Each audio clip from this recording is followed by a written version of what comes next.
بسم اللہ الرحمن الرحیم۔ السلام علیکم۔ روحانی رہنمائی اور روحانی علاج کے سلسلے کا پروگرام لے کر آپ سب کی بیٹیوں کی خدمت میں حاضر ہوں اور امید کرتا ہوں کہ آپ سب خیریت سے ہوں گے۔ جتنے میرے بیٹے بیٹیاں انگلینڈ میں ہیں، میں ان کا تہہ دل سے مشکور ہوں کہ جس طرح آپ میرے پروگرام دیکھتے ہیں، اس کو آگے جس طرح بڑھا رہے ہیں، سبسکرائب کرا رہے ہیں، میں آپ کا بہت مشکور ہوں۔ اور جس طرح کے میسیجز کر رہے ہیں، کیونکہ انگلینڈ سے اس ویک میں تو بہت زیادہ میرے بیٹے بیٹیوں نے میسیجز کیے ہیں، تو میں آپ سب کے لیے دعا گو ہوں۔ اللہ تعالیٰ میری تمام بیٹیوں کے نصیب اچھے کرے اور میرے تمام بیٹوں کو کے بھی معاملات جو ہیں ان میں آسانیاں عطا فرمائیں۔ تو آج میں کیونکہ بہت سارے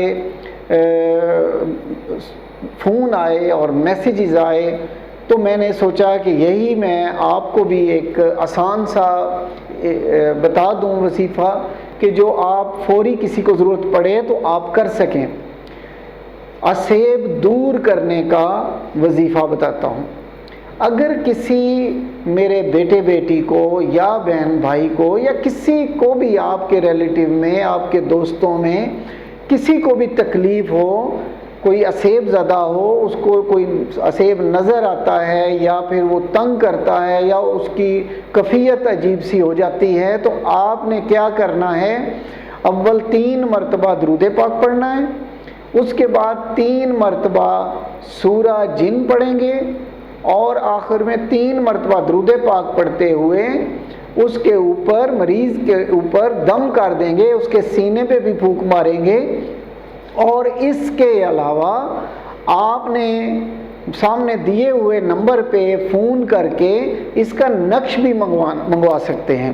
معمولی سا ہدیہ اپنی مرضی کا بے شک وہ کریں، لیکن آپ وہ معمولی سا ہدیہ دے کر نقش منگوا سکتے ہیں، کیونکہ نقش جو ہے وہ دائیں بازو پہ باندھیں گے اللہ تعالیٰ کے فضل و کرم سے۔ ایک تو آپ 3 مرتبہ سورہ جن پڑھیں گے، جس کے اول آخر 3 مرتبہ درود پاک پڑھ کے اس کے مریض کے سینے پہ پھونکیں گے، اس کے ایک دم کریں گے، تو اس کے ساتھ ساتھ آپ دائیں بازو پہ سورہ جن کا نقش باندھیں گے۔ آپ یقین کریں کہ اتنا مجرب یہ وظیفہ ہے کہ اللہ تعالیٰ عز و جل ہر قسم کا غیر مرئی چیز جو ہے وہ بالکل اس سے محفوظ کر دیں گے۔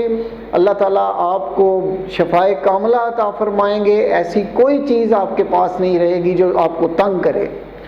یہ بہت مجرب وظیفہ ہے، ضرور کیجئے گا۔ کسی کو بھی تکلیف ہو تو اس کو یہ بتائیں۔ اللہ تعالیٰ آپ سب کو سلامت رکھے۔ آئندہ پروگرام تک اجازت چاہتا ہوں۔ اللہ حافظ۔